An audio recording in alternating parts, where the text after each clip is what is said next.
আওয়ামী লীগকে ক্ষমতার বাইরে রাখা, দেশকে স্থিতিশীল রাখা কিন্তু খুব কঠিন কাজ, কারণ একটি মিলিটেন্ট সংগঠন। এটা ডক্টর ইউনূসের এটা জবাব দিতে হবে যে উনি যে আইসা এদেরকে শত্রু বানায় দিল। আসলেই আমি সেই দিন থেকে ওনার সমালোচনা করেছি, যেই দিন উনি সরলীকরণ করেছেন, এবং উনি কিন্তু এই বাচ্চাদেরকে এই আন্দোলনকারীদের শত্রু বানাইছে, সবার এই বিএনপি শত্রু বানাইছে, যখন সবার শত্রু বানাইছে। ওয়েস্টার্ন, আপনি আমেরিকাতে থাকেন, পশ্চিমা বিশ্বে কিছু শব্দ ইউজ করা হয়, রকস্টার, মাস্টার মাইন্ড, এখনো পশ্চিমা অডিয়েন্সকে এক শব্দে বলতে আপনি অনেক সময় কার্যকর, কিন্তু এইটার যে রাজনৈতিক এফেক্ট, এইটার যে সামাজিক এফেক্ট, এটা ওনার ভাবা উচিত ছিল। মাস্টার মাইন্ড ওনার বলা উচিত ছিল না, ছাত্ররা তার নিয়োগকর্তা। এখন এটি বলে আপনি জানেন, আমরা যদি ভবিষ্যৎ দ্রষ্টা হই, ভবিষ্যতে যে উনি কত বেকায়দায় পড়তে যাচ্ছেন, এবং মানে আমি মনে করি এই সরলীকরণ আওয়ামী লীগ যেরকম একভাবে করছে, অন্তর্বর্তী সরকার প্রধান এবং তার উপদেষ্টারা আরেকভাবে করছে, এবং এখানে সবাই ঘোলা পানিতে মাছ শিকার করতে চাচ্ছে। দূর থেকে সেই জনগণ তাকিয়ে দেখছে যে ভাই, আমার যে ছেলে মারা গেল, আমার যে 30,000 আহত হলো, কেউ পা হারালো, কেউ চোখ হারালো, আমরা এই নাটক দেখার জন্য, সার্কাস দেখার জন্য। অনেক ধন্যবাদ আশরাফ ভাই। আমরা একটু রিপন ভাইয়ের কাছে যাই। রিপন ভাই, অনেকগুলি প্রশ্ন জমা হয়েছে। একটা প্রশ্ন হচ্ছে যে আওয়ামী লীগের কায়দায় বা আওয়ামী লীগের গড়ে তোলা এই 16-17 বছরের ছাঁচেই বিএনপি নিজেকে দেখতে চায় কিনা, বিএনপি নিজেকে দেখতে চায় কিনা, এরকম একটা অবস্থায় বিশেষ করে আজকের একটি ঘটনা আপনাকে আমি স্মরণ করিয়ে দিতে চাই। সেটা হচ্ছে যে আমাদের সবার প্রিয় ইশরাক হোসেনকে মেয়র পদে নির্বাচিত করা হয়েছে, বা আদালত বলেছেন যে উনি মেয়র হতে পারেন, এবং তিনি হয়তো মেয়র হয়েও যাবেন, হয়ে গেছেন এতক্ষণে। মানে সেই ব্যাপারটা কি আসলে আপনারা খুব ভালো একটা নজির স্থাপন করলেন? সেই হিসাবে আগামীকাল যদি আমরা দেখি যে 2018 সালে বিএনপির 300 জন নির্বাচনে অংশগ্রহণ করেছিল, সেটি একটি রাতের ভোটে নির্বাচন হয়েছিল, যারা যারা এখানে সেকেন্ড হয়েছে, থার্ড হয়েছে, তারাই আসলে এমপি হবে, কয়ে বিএনপি আসলে 300 জন এমপিও পেয়ে গেল, 290 জন, এবং ক্ষমতায়ও বসে গেল, এরকমটাও আসলে হইতে পারবে কিনা, আপনারা ওরকমই চান কিনা? এবং আপনারা যখন নির্বাচনের কথা বলেন, তখনও আপনাদের একটাই চাওয়া থাকে কিনা কোনো মতে গণভবনে? তো আর এখন আপনারা থাকবেন না, গণভবন কিরকম জানি হয়ে গেছে, অন্য মানে প্রধানমন্ত্রী ভবনে গিয়ে আপনি বসবেন, তখন আপনি দেশে আসবেন, এবং তখন আপনি অন্য কথাগুলি বিবেচনা করবেন। ধন্যবাদ আপনাকে। আসলে আপনি যে কথাগুলো বলছিলেন, মনে হচ্ছে যেন বিএনপি চাইলেই আপনার মেয়র হওয়া যাবে, বা এটা বিষয়টা এরকম না। ইশরাক, আমি আজকে পত্রিকায় নিউজটা যেটা দেখলাম, সেটা হচ্ছে ইশরাক তার নির্বাচনের আপনার ব্যর্থ হয়েছে এই মর্মে তিনি আদালতে করেছিলেন, মামলা করেছিলেন। তো সেই মামলারই আপনার একটা মানে আউটকাম হলো আপনার আজকের এই মানে কোর্টের রায়। এখন এটা তো কোর্টের বিষয়, এটা তো আসলে দলের বিষয় না। দল তো এমন কোনো ডেমনস্ট্রেশন করেনি যে আমাদের যারা মানে নির্বাচনে অংশ নিয়েছিল তাদেরকে বিজয়ী ঘোষণা করতে হবে। এটা তো ইলেকশন কমিশন বিজয়ী ঘোষণা করেনি, ইট ইজ দ্য কোর্ট আপনার মানে সেই মামলাটির আপনার রায় দিয়েছে। চট্টগ্রামে রায় দিয়েছে, এখন মানে সেটা কোর্টই দিয়েছে, তাই না? এখন আপনি এই কোর্টের রায়ের বিবেচনা বোধ অথবা এটাকে আপনি যে ব্যাখ্যা আপনি দিতে পারেন সেটা আলাদা কথা। আমি যে ব্যাখ্যা দিতে পারি সেই ব্যাখ্যা হচ্ছে বিএনপি অলরেডি ইন পাওয়ার, এবং বিএনপির বাইরে এখন কিছু নাই বাংলাদেশে। ইলেকশন হইলে বিএনপি 290 সিট নিয়ে আওয়ামী লীগ যেভাবে দেশ শাসন করছে এইভাবেই দেশ শাসন করবে না। বিএনপি ইলেকশন হলে বিএনপি পাওয়ারে যদি আল্লাহর হুকুম থাকে, আমি সবসময় একজন বিশ্বাসী মুসলমান হিসেবে আমি মনে করি যে আল্লাহর হুকুম যদি থাকে, তাই না, মানে রাজ্য ক্ষমতা এগুলো সবই তো আল্লাহর হুকুমের বাইরে কিছু হয় না, এটা আমি গভীরভাবে বিশ্বাস করি। এবং আল্লাহর হুকুম যদি থাকে, আল্লাহ যদি চান, নিশ্চয়ই আপনার জনগণ ভোট দিলে বিএনপি নির্বাচিত হবে, ক্ষমতায় মানে দায়িত্ব রাষ্ট্র পরিচালনা করবে। কিন্তু আপনার 290-280 এত ব্রুট মেজরিটি বিএনপি ক্ষমতায় যেতে চায় না, নিঃসন্দেহে না। আপনাকে আরেকটা কথা আমি বলি, বাংলাদেশে মানে আপনার একটা ক্রেডিবল আপনার মানে ডেমোক্রেটিক প্র্যাকটিস থাকুক, একটা জবাবদিহিতা থাকুক। আমরা কোন সংস্কারটা চাই? বিএনপি কিন্তু বারবার একটা কথা বলছে যে আমরা ভোটের জন্য, একটা সরকারকে জবাবদিহি করার জন্য, রাষ্ট্রের নিরাপত্তা সংহত করার জন্য যেই আপনার সংস্কারগুলো এসেনশিয়াল, সেই সংস্কারগুলো নিয়ে আমরা আগাই, যে সংস্কারগুলো আপনার পরবর্তীতে গভর্নমেন্ট হিসেবে আপনি করতে পারবেন। এখন আপনার কথার কথা, আপনি ক্লাসে পাঠ্য বই আপনি বাংলা ভাষায় মানে করবেন না সব ইংরেজি ভাষায় পড়াবেন, এটা তো এখন সংস্কারের মুখ্য বিষয় না। আপনার এই যে বারবার ফ্যাসিস্ট সরকার কেন আছে? Because due to election. এরা ইলেকশন তোয়াক্কা করেনি। ইলেকশন কথাটা শুনলে তাদের গায়ে আগুন জ্বলবে যারা জীবনে ইলেক্টেড হইতে পারবে না, নির্বাচনের মধ্যে ক্ষমতা যাওয়ার কোনো সুযোগ নাই।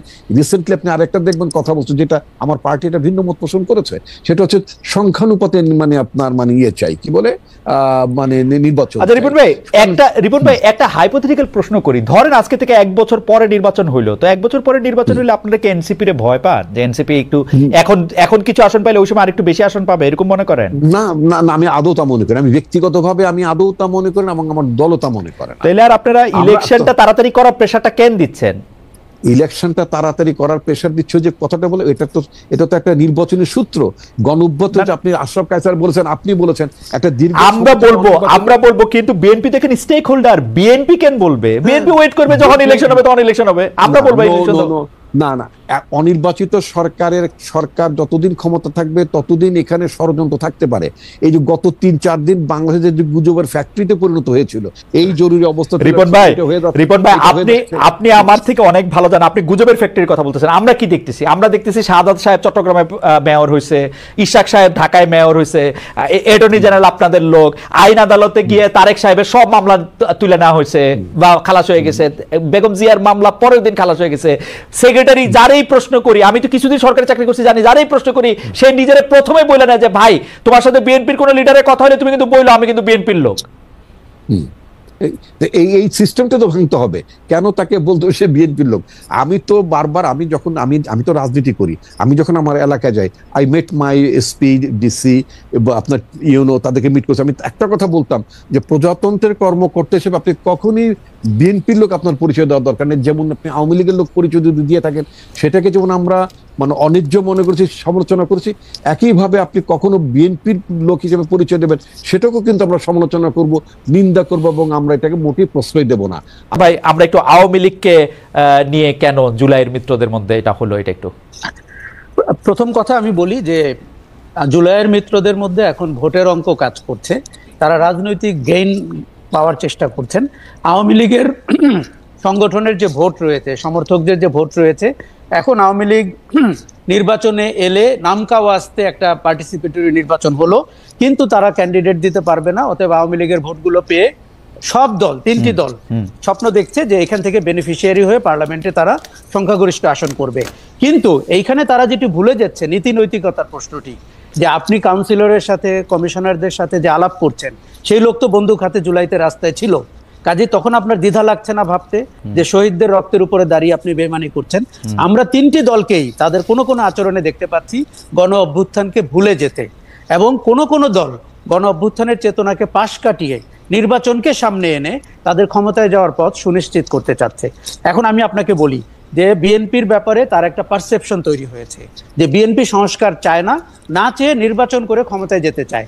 এখন তার মনে হয়তো ভালো 2-1টি সংস্কার থাকতেও পারে। আমি কিন্তু তারেক রহমানের বক্তব্যে সবচেয়ে ইমপ্রেসড গত 7 মাসে। উনি আগ বাড়িয়ে অনেকগুলো কথা বলেছেন যেটা বিএনপি নেতৃত্বকে আমি খুব একটা বলতে শুনিনি, কিন্তু সেগুলোকে তো আমাদের লিপিবদ্ধ করে ঐক্যমত্যে সিগনেচার সহ থাকতে হবে যে this is what we agri. সেই জায়গাটিতে আপনি দেখেন বারবার আমরা অন্তর্বর্তী সরকারের কথা বলছিলাম। আমি অন্তর্বর্তী সরকারকে খুব একটা বিশ্বাস করতে চাচ্ছি না, কেননা তাদের ক্রেডিবিলিটি খুব একটা হাই না। তারা কিভাবে নির্বাচিত হয়েছেন? আমি 5 তারিখ থেকে প্রশ্ন করেছি এই উপদেষ্টাদেরকে কে নির্বাচিত করেছে, এই গোমর কিন্তু আমি এখনো উত্তর পাইনি। 5 থেকে 8-এ বাংলাদেশে কি ঘটেছে, কে উপদেষ্টাদের সিলেক্ট করলেন? কাজে আমরা চাই তাদের মেয়াদ স্বল্প হোক, নির্বাচন তারা দিক, এবং আমরা অনির্বাচিত সরকারের আওতায় দেশ চলুক, এটা আমরা চাই না। আমরা নির্বাচনের পক্ষের মানুষ, কিন্তু সেই নির্বাচনের আগে তো আপনাকে কিছু কথা একমত হতে হবে, নালে তো আবার আপনি একটি আওয়ামী লীগ বা একটি হাসিনা সরকারের মতোই সরকারে চলে গেলেন। কাজেই আমি কিন্তু ভেবেছিলাম যে অন্তর্বর্তী সরকারের না, বিএনপি সবচেয়ে বেশি সংস্কারে অগ্রণী ভূমিকা পালন করবে। বিএনপি আগ বাড়িয়ে বলবে যে সরকার যেন বাধ্য হয় এই সংস্কারগুলোকে করতে, অথবা জামাত অথবা জাতীয় নাগরিক পার্টিও যেন বিএনপির সাথে সুর মিলাতে পারে। আমরা বিএনপিকে ওই জায়গাটিতে দেখতে পাচ্ছি না। মানুষের পারসেপশন তৈরি হয়েছে আপনি সংস্কার চান না, আপনি নির্বাচন চান, কিন্তু বিএনপিকে এটা ক্লিয়ার করতে হবে। দেখুন পারসেপশন, খালেদ আপনি খুব ভালো জানেন, পারসেপশনটাকেই ব্যাটল করতে হয়। Perception is reality, right? Absolutely. এইবার রিফাইন্ড আওয়ামী লীগ সম্পর্কে আমি বলি, আমি ফ্যাসিবাদের উপরে যতটা পড়াশোনা করেছি, বাংলাদেশ আওয়ামী লীগের সমর্থক, কর্মী, শুভানুধ্যায়ী, কমান্ডাররা আমার কাছে একটি নতুন বিস্ময়। তারা অনুশোচনাও করেননি, তারা দোষ স্বীকার করেননি, তারা গণহত্যার দায় নেন না, তারা উল্টো ওই গণহত্যাকে পাশ কাটিয়ে অ্যাজ ইফ পৃথিবীতে কিচ্ছু ঘটে নাই, তাদের গতকালকে জন্ম হয়েছে, তারা ইউনূস সরকারের সমালোচনা করেন, ছাত্রদের দুর্নীতি নিয়ে কথা বলেন। দেখুন, এগুলোতে আমার কোনো সমস্যা নাই ফ্যাক্ট বেস হলে, কিন্তু তারা গুজব নির্ভর, তারা মিথ্যাচার করছেন। তাদের মুখে আপনার সবচেয়ে নিরীহ লোকটিকেও আওয়ামী লীগ সমর্থিত আমি আজ পর্যন্ত অনুশোচনা করতে দেখিনি। এটি আমার কাছে খুব ভয়ের, কেননা বাংলাদেশের রাজনীতি আমরা যতটা বুঝি, আওয়ামী লীগকে ক্ষমতার বাইরে রাখা, দেশকে স্থিতিশীল রাখা কিন্তু খুব কঠিন কাজ। কারণ একটি মিলিটেন্ট সংগঠন এবং যাদের এখন টাকা পয়সা আছে, আপনি জানেন 15-16 বছরে তারা প্রায় 233 কোটি টাকা নিয়েছে। কাজেই রিফাইন্ড আওয়ামী লীগ বলে যে প্রপোজালটি বাজারে এসছে, এটি অত্যন্ত অযৌক্তিক, অগ্রহণযোগ্য। এটি আওয়ামী লীগের করিডোর থেকে পাশ হয়ে কোথাও বাজারে আসবে না। আপনি এখন বলুন যে স্পিকার মহিলাটি ছিলেন, তিনি কিভাবে স্পিকার হয়েছেন 3 বার, তিনি কিভাবে এমপি হয়েছেন? যেই সাবির হোসেন চৌধুরীর কথা হচ্ছে, অথবা সোহেল তাজ, অথবা ঢাকার যে ভোটহীন মেয়র যিনি নির্বাচন ছাড়া মেয়র হয়েছেন, এরা কি করে ভালো আওয়ামী লীগার হয়ে গেল আপনার কাছে? না, তারপরে আমি এখন পর্যন্ত একজন আওয়ামী লীগের সমর্থককেও প্রকাশ্যে বলতে দেখি নাই যে এই কাজগুলি ভুল হয়েছে। তারা শুধু বলেন যে ইউনূস সরকার ব্যর্থ, হ্যাঁ আমাদেরই এখন আবার ফিরে আসতে হবে, কারণ তারা দেশ চালাতে পারতেছে না, তারা 150টা কারণ আছে। দেখুন, আমি খালেদ গণ অভ্যুত্থানকে বাংলা মানে অত্যন্ত পিওর ফর্মের জনগণের অভ্যুত্থান বলতে পছন্দ করি। কেননা এই ছেলেগুলো 50 জনও ছিল না জুলাই মাসের 1 তারিখে, আমি যতটুকু জানি। এরা কিন্তু, আমি এটাকে নাম দিয়েছি ক্রাউড সোর্স রেভলিউশন। তারা বিভিন্ন জায়গা থেকে হ্যাভারসেক নিয়ে ক্যাম্পাস থেকে এসে হাসিনার বিদায় ঘটিয়ে আবার কেউ কেউ ক্যাম্পাসেই ফেরত গেছে। রাজনৈতিক দলগুলোর কোনো কাঠামোর ভেতরে বাংলাদেশের মানুষ রাস্তায় নামে নাই।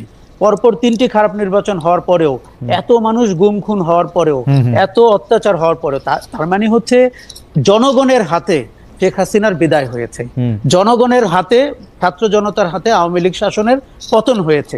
এইরকম ন্যাক্কারজনক, এরকম লজ্জার পতন এই আওয়ামী লীগের একটি লোকও এখনো স্বীকার করছে না, গণহত্যার দায় নিচ্ছে না। উল্টো আপনার প্রতিদিন তারা মিথ্যাচার করছে। তারা অভ্যুত্থানের স্বপ্ন দেখে রাতে ঘুমাতে যায়। এবং আমি বাংলাদেশের চলচ্চিত্র অঙ্গন, শিল্পী, সাহিত্যিক, সাংবাদিক, কিছু পলাতক সম্পাদক, তাদের সামাজিক মাধ্যমের স্ট্যাটাস দেখলে মনে হয় যে এইটা হচ্ছে তাদের একটা কর্ম, যে তারা ইউনূস সরকারকে, আপনি খেয়াল করে দেখবেন তারা বিএনপির কোনো সমালোচনা করে না। উল্টো বিএনপি বিষয়ক মন্ত্রী যে লোকটা ছিল, সে কিন্তু ঘটনার 3 দিন পর 5 দিন পর থেকে তারেক রহমানকে জনাব, মাননীয় ইত্যাদি বলছেন। মতলবটা কিন্তু ভয়ঙ্কর। এবং যে অপতথ্যমন্ত্রী ছিল, সে কিন্তু এখন আমাদেরকে কি সব একাডেমিক তথ্য ভিত্তিক কথা বলার চেষ্টা করছেন। এই আওয়ামী লীগকে বিশ্বাস করা কঠিন, এবং এই আওয়ামী লীগকে কোনোভাবে রাজনৈতিক স্পেস, আমার মনে যে আমরা আওয়ামী লীগকে আসলে বেশি স্পেস এমনি দিয়ে ফেলতেছি কিনা এই আলোচনার মধ্যে রাখা। কারণ জনগণের মধ্যে আমি এইটা একদম জনগণের হাতে পতনটারে আমি একদম মনে করি যে সঠিক 3টা শব্দ। কিন্তু আশা ভাই, আপনি 1 মিনিট আর একটু বলবেন কিনা, যেটা জনগণের হাতে পতন আপনি বলতেছেন, এই কথার জন্য আপনি আজকে ট্রল হতে পারেন। কারণ আমরা দেখতে পাইতেছি শেখ হাসিনার পতন ঘটাইছে 1, 2, 3, 4, 5, 10 জন, 12 জন, 15 জন ছাত্র, যারা বিসিএস পরীক্ষা দেওয়ার জন্য, ওইখানে কোটা থাকবে কি থাকবে না ওইটা দেওয়ার জন্য যারা আন্দোলন করতে গেছিল, তারপরে তাদের প্রেশার, অন্য অনেক কিছুতে তারা আসলে স্বীকার করে নাই, এবং তারা ওখানে দাঁড়িয়েছিল, প্রাণ দেওয়ার জন্য প্রস্তুত ছিল। সেই 12 জনই আসলে শেখ হাসিনাকে সরাইছে, এবং সেই জন্য তারা 135টা গাড়ি দিয়ে চলবে, সেই জন্য আজকে তারা যাকে ইচ্ছা যা খুশি তাই বলবে। মানে এইটারে আপনি আসলে কিভাবে দেখেন? 24 আর 71 মিলায় একটা কাহিনী করবে, যেটা ইচ্ছা সেটা তারা করতে থাকবে, এটা কেমন কথা? দেখুন, 71কে আমি দূরে রাখতে চাই, এবং যারা 71কে 24-এর কাছে টেনে আনেন, দেখুন কিছু মিল তো আছে। আমরা মুক্তির কথা বলতে চেয়েছি, ফ্রিডম অফ স্পিচ চেয়েছি, সেগুলো কিন্তু তাত্ত্বিক কথা। কিন্তু ফ্যাক্ট হিসাবে 1971 মুক্তিযুদ্ধ, এগুলোকে যত দূরে রাখা যাবে 24-এর গর্ব তত ইউনিক হবে। দেখুন, আমি আপনাকে বলি, আপনার সাথে খালেদ আমি একদম একমত। আওয়ামী লীগকে আমরা আমাদের মাইন্ড স্পেস থেকে বিচার করছি, 24-এর সিগনিফিকেন্স দিয়ে বিচার করছি না। যারা রিফাইন্ড আওয়ামী লীগ ভাবছে, তারা সেই 76 বছর বয়সী শেখ মুজিবুর রহমানের আওয়ামী লীগকে বিবেচনা করছে। আমাদের মাথা থেকে আওয়ামী লীগের ভূত তাড়াতে হবে, এবং আমাদের মাথা থেকে এটি যতদিন না সরাবে, খালেদ আপনি জানেন আমরা প্রত্যেকেই কিন্তু ফ্যাসিজমের শিকার। আমাদের প্রত্যেকের চেতনার মধ্যে এক টুকরো হাসিনা ঢুকে গেছে, এক টুকরো আওয়ামী দুঃশাসন ঢুকে গেছে। আমাদের কারো কারো আচরণে, ইভেন 5ই অগস্টের পরে আমি আওয়ামী লীগের আচরণ দেখতে পাই। কেননা তারা আমাদের কোন কোন নতুন জেনারেশন ভাবতে শুরু করেছিল দল তো একটাই, শাসন তো একটাই, এবং বিকল্প নাই, এবং কোনো বিকল্প নাই। দেখুন আপনি জানেন আমি পুনর্বাসন কেন্দ্রের কথা বলেছি, আওয়ামী লীগ সমর্থকদের পুনর্বাসন কেন্দ্রে নিতে হবে এই ফ্যাসিজম থেকে বের করতে হলে। কাজেই আমি মনে করি যে আমাদের সময়ের দিকে তাকিয়ে, ঘটনার দিকে তাকিয়ে আওয়ামী লীগকে দেখতে হবে। এবার বলি, এই যে সরলীকরণ করা, যে 10 জন ছেলে 12 জন ছেলে শেখ হাসিনার পতন ঘটিয়েছে, এটি আওয়ামী লীগের জন্য সবচাইতে বড় প্রায়শ্চিত্ত। কেন? আমি দেখেছি লক্ষ লক্ষ মানুষ, আমি রাস্তায় ছিলাম, লক্ষ লক্ষ মানুষ নেমেছে, তাদের লক্ষ লক্ষ কারণ আছে। কেউ গুম খুনে স্বজন হারিয়েছে, কেউ শেয়ার মার্কেটে টাকা হারিয়েছে, কেউ ভোট দিতে পারেনি, কেউ আওয়ামী দুঃশাসনের শিকার হয়েছে। এবং এগুলোকে যখন আপনি বিবেচনায় না নিবেন, আপনার মাথায় ঢুকে থাকবে এক কোটা। আমি 17ই জুলাই বলেছিলাম এটি চাকরি পাওয়ার আন্দোলন না, এটি মানুষের যে মনের যে ক্ষোভ, যে রাগ, যে অভিমান, যে ঘৃণা, এটি তার আন্দোলন না। অ্যাবসলিউটলি। কিন্তু ডক্টর ইউনূস ক্লিন্টন ফাউন্ডেশনে গিয়ে আমি জাতিসংঘে বলছিলাম ভুলে এ হচ্ছে মাস্টার মাইন্ড, এটা আমরা একটা মেটিকুলাস ডিজাইনের মধ্যে থেকে ওরা পেছন দিকে করছে বলে, ওরা কিন্তু প্রথমে এরকম ছিল না।